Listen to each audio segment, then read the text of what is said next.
Hola a todos, ¿cómo están?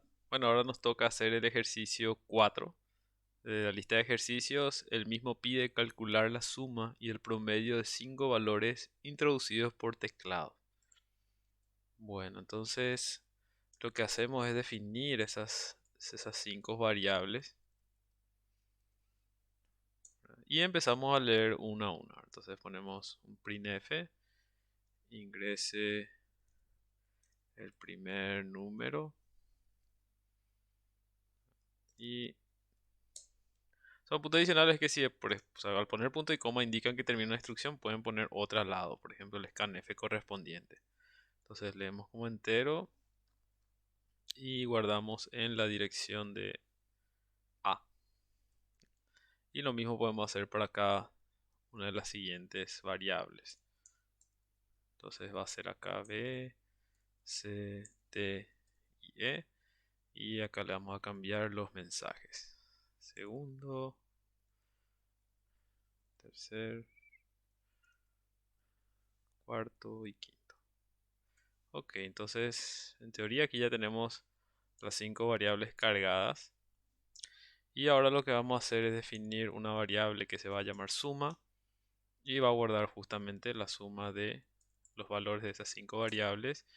Y el promedio, bueno, como puede ser justamente un número real, no necesariamente un número entero, entonces lo definimos como un float. Entonces va a ser igual a la suma sobre 5. Entonces vamos a poner los mensajes finales.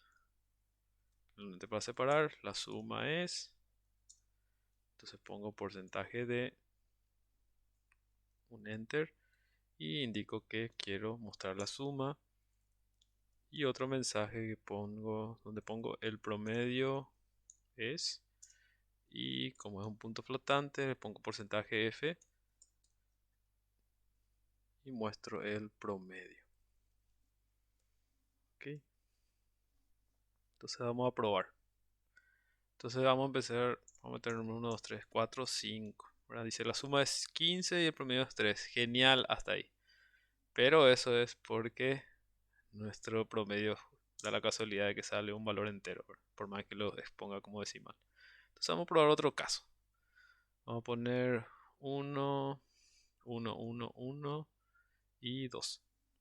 Y ahí nos sale que la suma es 6, pero nos sale que el promedio es 1, cuando debería ser 1.2.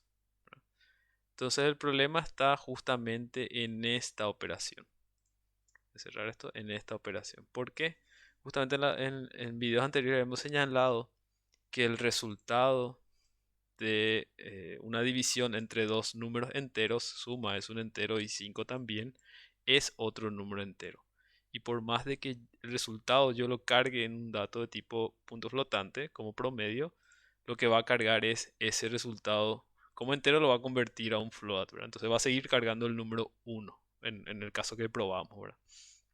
Si nosotros queremos que justamente calcule de manera correcta, tenemos que transformar, digamos, el valor de la suma, por ejemplo, a un número de punto flotante, ¿verdad? Entonces, una forma de hacerlo, por ejemplo, es ponerle acá un 5.0. Entonces, la división entre suma, que es un entero, y 5.0, que es un flotante, va a dar un punto flotante, ¿verdad? Otra forma, por ejemplo, es escribir entre paréntesis float. Lo que estoy diciendo es que convierta el valor de suma, que es un entero, a punto flotante y eso divida con 5. Entonces vamos a probar eso, ¿verdad? Entonces vamos a probar el mismo caso y ya nos sale que el promedio es 1.2. Otra forma que yo suelo preferir en general, ¿verdad? O suelo utilizar en realidad en general, es inicialmente multiplicar por la identidad en la multiplicación, ¿verdad? Que es el 1. En este caso sería el 1.0, ¿verdad?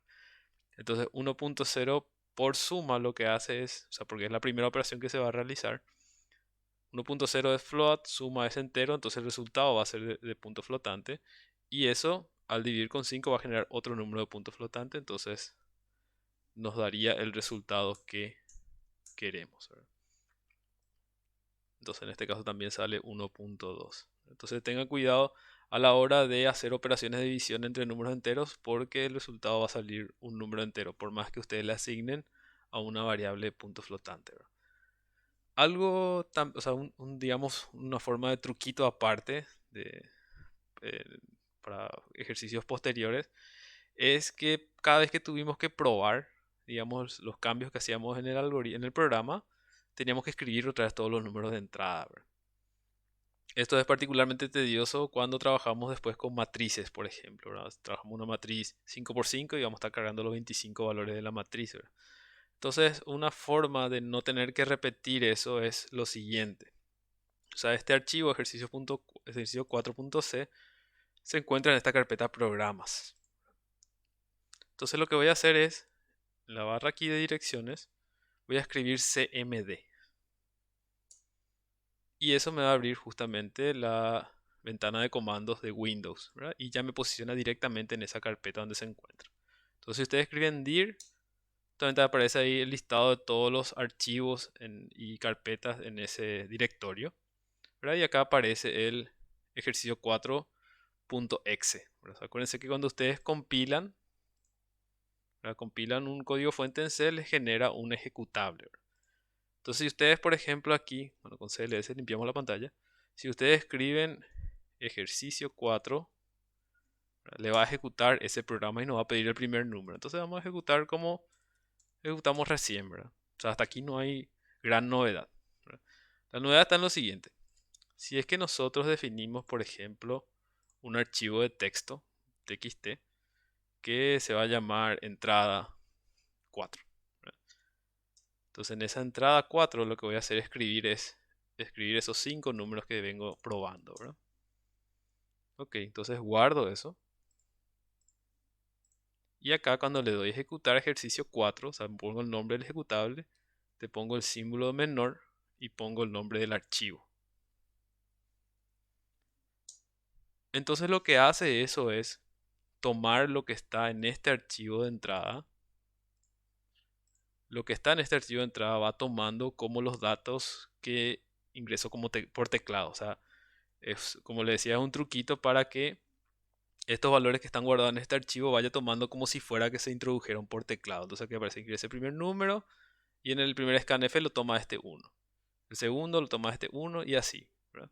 Entonces ahí me dan la salida, dice la suma es 6 y el promedio es 1.2. O sea, no me muestra los valores que va cargando, pero ya me permite probar. Entonces si es que yo hago un cambio en el programa, o sea, voy a poner acá un printf nomás. Hice un cambio. Voy a poner acá un salto de línea. Entonces tengo que compilar y acá pruebo otra vez. Entonces me muestra la suma de 6, el promedio es 1.2 y acá hice un cambio, ¿verdad? Entonces no hizo falta que yo ingrese otra vez todos esos valores para probar el programa, ¿verdad?